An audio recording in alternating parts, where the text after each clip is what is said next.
Hello everyone, so before I start the video, I just want to say that I'm sorry for the lighting. Unfortunately, it's nighttime and I thought instead of waiting even longer to make a video, I thought I would just go with non-natural lighting, but hopefully that won't bother you too much. Anyway, so today I would like to talk about objective setting. Given that it's the new year, a lot of people feel the need to come up with objectives for the new year, and I'm actually part of these people. And on this video, I would like to give you some guidance as to how you can create objectives and hopefully be successful in achieving them. So the first thing you want to do when you set yourself some objectives is to make sure you actually want to do these objectives.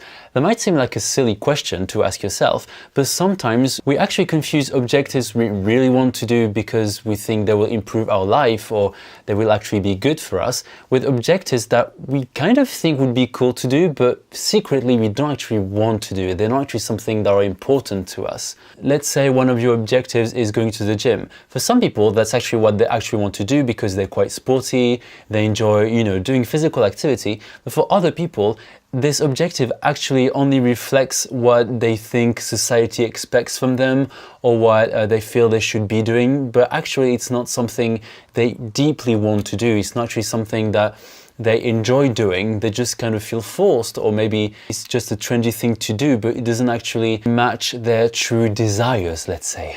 And asking yourself whether you actually want to achieve an objective is very important, because if one of the objectives you're trying to achieve is really what you want to do, like, from a deep level, then you're more likely to be successful because it's motivating to do something you really want to achieve.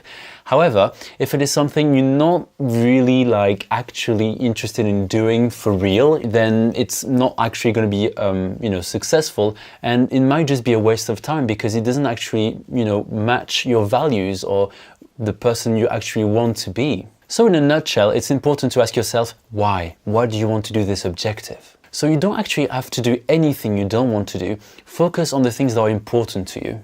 The second thing to remember is that no matter what objective you want to achieve, especially the big ones, there will be obstacles. There's just no way around it. And if this is an objective you have tried before, there is no reason why this time there won't be obstacles, maybe the same ones or new ones.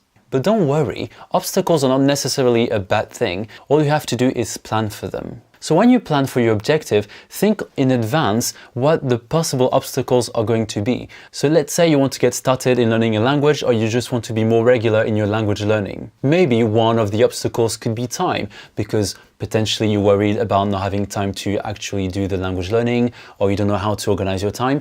Well, if it's a time issue, then maybe you can consider some things. Is it that you watch too much Netflix? Is it that you spend too much time on Facebook? So what you need to make sure is that you don't spend too much time on Netflix, on Facebook, and try to think about how you can manage your time and what are the things, for example, that you can do less of so you have more time to do your language learning. If your obstacle is money, then maybe you can think about what things you can actually stop buying, or any subscriptions you can cancel so you can actually dedicate your money to that objective. Maybe your environment could be an issue. So if, for example, you live in a loud environment, maybe you need to consider going to the library to have some quiet time. If, for example, you're a YouTuber and you don't like your background, then maybe you can consider decorating it, or, just kind of adapt your environment and think of ways you can improve your environment. So the general idea is to make sure that any obstacle doesn't actually get in the way of you achieving your objective. And number 3, and that's especially important for bigger objectives or long-term objectives, is that if your objective is too big, you need to find ways of breaking it down. In my case, I have got the long-term goal of learning Japanese and being fluent in it. But for this year, my objective is going to be to pass the JLPT N5 exam. So for those of you that don't know, the JLPT N5 is basically a beginner exam of Japanese proficiency.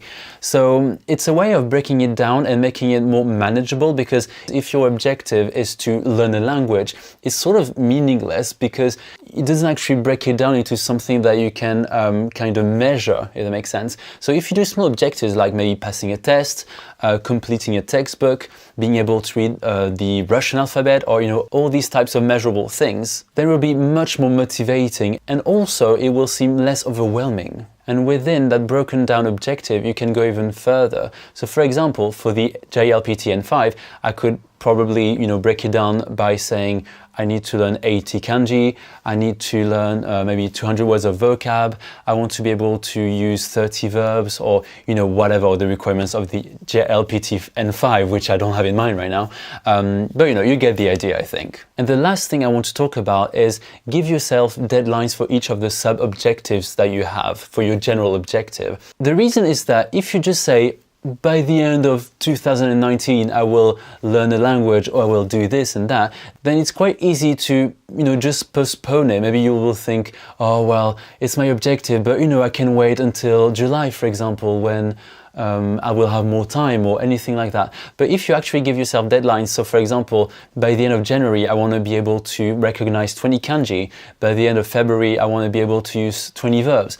Then by the end of March, I will be able to write the katakana fluently. I mean, it can be anything. These are just examples. But one of the main advantages of doing these kind of monthly deadlines, or even weekly, can be anything, is that you can also review them. So if you fail your objective, the point is not to, blame yourself for being the worst person ever, the biggest procrastinator in the world. No, the point is actually to think about why you failed and what you can do to improve it, or maybe you need to change your objective. So you can kind of reflect on them and just review them. And if you do well in your objective, maybe you can increase the difficulty, because maybe your objective was too, easy for you. So it's a nice way to keep track of your objectives and also be accountable for them, which you wouldn't necessarily be if you just give yourself sort of vague, untimed objective, if that makes sense. So anyway, I hope you found the video helpful. Just so you know, I'm also on social media. So in the description, I will link you to my Instagram account and my Twitter account, which I created for this channel specifically. So I every now and then post some pictures and some information about the channel. So I don't know, if you're interested, go for it. And if you enjoyed the video, then why not considering subscribing? You might enjoy the rest of my videos, and I'll hope to see you soon. Bye!